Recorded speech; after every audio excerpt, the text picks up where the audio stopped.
dans toute quête d'innovation. Dites-vous que c'est lui qui a décidé de créer l'avion. On s'est foutu de sa gueule au départ, hein. On s'est moqué de lui énormément. On lui a dit, mais c'est ridicule ce que tu fais là. N'y pense même pas. Arrête ce que tu fais. Commencé, il a quand même essayé. Il ne s'est pas laissé décourager par les moqueries des gens. Il a quand même essayé. On a vu ce qu'il était en train de faire. On lui a dit, non, c'est dangereux ce que tu fais là. C'est très risqué. Arrête. On va toujours essayer de te décourager. Mais une fois qu'il réussit, on dit, bon, c'est évident. Il fallait bien qu'il y ait quelque chose qui vole. En mettant en alignement les différentes équations, on se rend compte que c'est possible de faire voler quelque chose. Mais au départ, personne ne voit jamais ça comme évident. Ça commence d'abord par être ridicule, après ça commence par être dangereux, puis ça commence par être évident. Ensuite, c'est évident. Si on disait que les femmes pouvaient avoir parole dans la société un jour, avant c'était ridicule.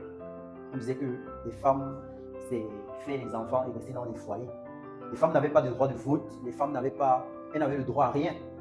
C'est ça, non? Et quand les femmes essayaient de s'émanciper, c'était ridicule. Quand une femme dit qu'elle veut lever la tête, on lui dit, mais on se moque d'elle en fait. Ensuite, il y a eu des mouvements féministes qui ont commencé à se former et tout.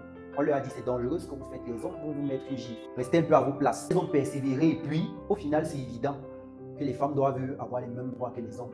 Finalement, les femmes ont le droit de voter, les femmes ont le droit de... Mais la personne qui commence le combat au début, on va toujours se foutre de sa gueule.